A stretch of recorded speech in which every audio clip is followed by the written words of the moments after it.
Rocksteady's critically acclaimed Arkham series has finally quenched the thirst of drooling fans, but will the final installment leave with a satisfying legacy? Batman Arkham Knight takes place at Halloween, where the infamous Scarecrow threatens the citizens of Gotham with a fear toxin, leading to the entire city being evacuated. If this wasn't bad enough, a new villain emerges from the shadows known as the Arkham Knight, who uses his army of militia to try and destroy the Caped Crusader once and for all.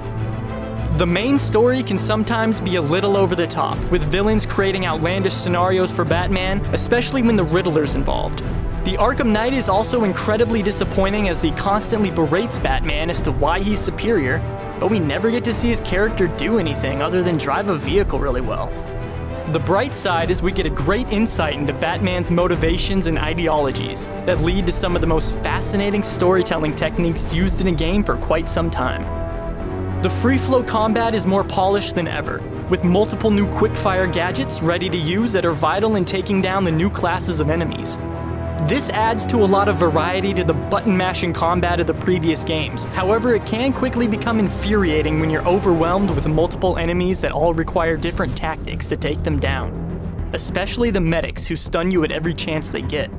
Thankfully, you can knock out up to 3 enemies at once using the new fear takedowns, which slows down time and allows you to choose who your next unfortunate victim will be. Speaking of unfortunate victims, the Batmobile is in this game. It's a fun and exciting new tool in your arsenal, until you realize that at least half of the game forces you to use the Batmobile for puzzles, stealth sections, and all-out tank battles, which feels more like a chore than a fun gameplay mechanic. This is regrettably the same for the Riddler trophies scattered throughout the map. At first, these challenges appear to be fun and creative, but they quickly become repetitive, which is a big kick in the teeth as you have to collect them all in order to see the true ending of the game. The voice acting here is superb, with Kevin Conroy giving his best work in an Arkham game so far. The sad part is the dialogue can be very poor at times, especially when the Arkham Knight is involved. At least sound effects and music make up for this with meaty punches and epic orchestral scores that make you feel like a badass playing as Batman. Also making Batman come to life are the visuals of the game, which are simply some of the best of 2015. Rocksteady have gone above and beyond at crafting a luscious game world with the grimy and bloodstained streets of Gotham beautifully represented.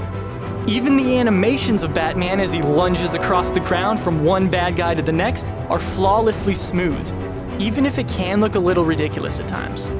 Batman Arkham Knight is a complete package with both quantity and quality to boot. Yes, the game is flawed, especially the PC version, oh man, and can feel like a chore at times, but these negatives never really took away from the overall experience. If this is really Rocksteady's final farewell to the Caped Crusader, they've certainly gone out with a bang.